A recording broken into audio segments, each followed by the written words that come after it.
श्री राम ने हिरण को क्यों मारा? क्या श्री राम मांस का सेवन करते थे? कई लेखों में ये देखा गया है कि श्री राम एक क्षत्रिय होने के नाते मांस का सेवन करते थे। इसीलिए माता सीता ने उन्हें हिरण को मारकर लाने के लिए कहा था।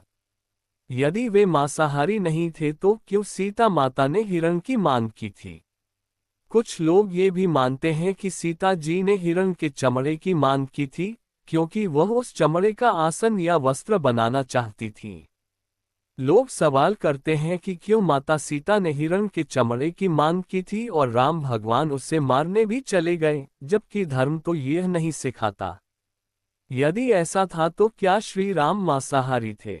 आइए जानते हैं। श्री राम, लक्ष्मण और सीता जी ने अपना राजपाट को त्याग कर वन चले गए थे। उन्होंने सन्यासियों के वस्त्र को धारण कर लिया था और ऋषियों के आश्रम में रहते थे। वहां उन्होंने ध्यान और तप किया और बाद में वे दंडकारण्य वन में पंचवटी में कुटिया रहने लगे। उन्हें किसी मृग चर्म की कोई जरूरत नहीं थी, क्योंकि वे शुद्ध सात्विक और तपस्वी जीवन व्यतीत कर रहे थे।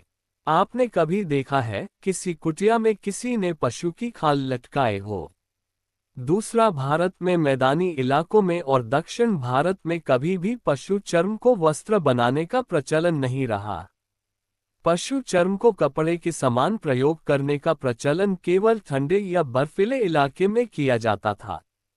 आपने शिव जी के चित्र इसी वेशभूषा में देखा होगा, लेकिन कोई भी वैष्णवी चर्म का प्रयोग नहीं करता। असलियत ये थी कि माता सीता ने श्री राम से हिरण को मारकर लाने के लिए नहीं कहा था, बल्कि उसे पकड़कर लाने के लिए कहा था। सुनहरी हिरण के बच्चे को देखकर जंगल में अकेलेपन को दूर करने के लिए माता सीता ने श्री राम से उस बच्चे को पालने की इच्छा व्यक्त की थी। श्री राम ने उस समय सीता को समझाने का प्रयास किया कि इतना छोटा बच्चा अपनी मां के बिना नहीं रह सकता है, इसलिए ये हट छोड़ दो। किंतु तब सीता बोली, ठीक है, जब तक इसकी मां नहीं आती तभी तक तो इसे रख सकते हैं। ऐसे में हारकर श्री राम उस हिरण को पकड़ने उसके पीछे दौड़ते हुए चले गए।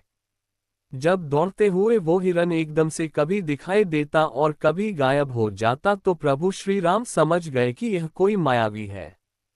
यही सोचकर उन्होंने तीर निकाला और उसका वध कर दिया।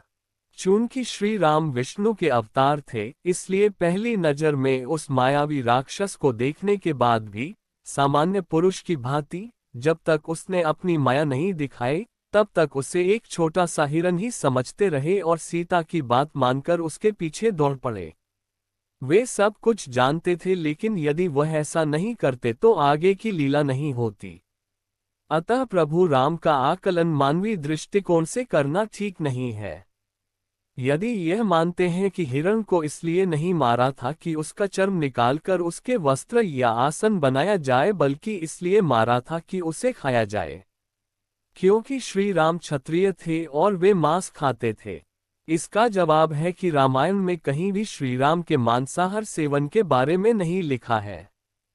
हर जगह श्री राम, लक्ष्मण और सीता के द्वारा कंदमूल खाए जाने का जिक्र मिलता है। मर्यादा पुरुषोत्तम राम ने वनवास पर जाते समय प्रतिज्ञा की थी कि वे कभी मांस का नहीं सेवन करेंगे।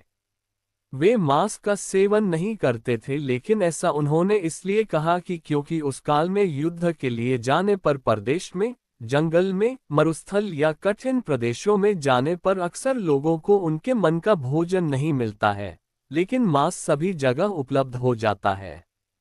दूसरा, शत्रु से संधि करने पर, विपत्ति पड़ने पर या विपत्ति काल में मांसाहार करना पड़ता है। ऐसे में सैनिकों और सन्यासियों को ये सीख कर रखना पड़ता है कि विपत्ति काल में मांस का सेवन किया जा सकता है। लेकिन श्री राम ने ये प्रतिज्ञा ली थी कि चूंकि मैं जंगल में जा रहा हूं, तथापि मैं किसी भी स्थिति में मांस का सेवन नहीं करूंगा। दरअसल आपातकालीन स्थिति में व्यक्ति का धर्म बदल जाता है, इसीलिए यह प्रतिज्ञा ली गई थी। सुंदरकांड के अनुसार जब हनुमान अशोक वाटिका में देवी सीता को मिलते हैं तब राम की खुशहाली बताते हैं। वे कैसे हैं, किस तरह जीवन जी रहे हैं, उनका दिनक्रम क्या है, सबका वर्णन करते हैं। न मांसम राग वो भुंक्ते न चापी मधु सेवते वन्यम सुविहित नित्यम भक्तमश्नाति पंचमम। अर्थात राम ने कभी मांस सेवन नहीं किया, न ही उन्होंने मदिरा का पान किया है। हे देवी, वे हर दिन केवल संध्या समय में उनके लिए एकत्रित किए गए कंद ग्रहण करते हैं। इसके अलावा अयोध्या कांड में निम्नलिखित श्लोक निहित है, जिसका कथन भोजन का प्रबंध करने के पश्चात लक्ष्मण ने किया था। अय्यम कृष्ण समापंग श्रित कृष्ण मृगो यथा देवता देव समकाश यजस्व कुशलोहे अस्सी। अर्थात देवोपम तेजस्वी रघुनाथ जी, ये काले छिलके वाला गजकंद जो बिगड़े हुए सभी अंगों को ठीक करने वाला है, उसे पका दिया गया है। आप पहले प्रवीणता से देवताओं का स्मरण कीजिए, क्योंकि उसमें आप अत्यंत कुशल है। अतः भक्तों, श्री राम मांसाहारी नहीं थे।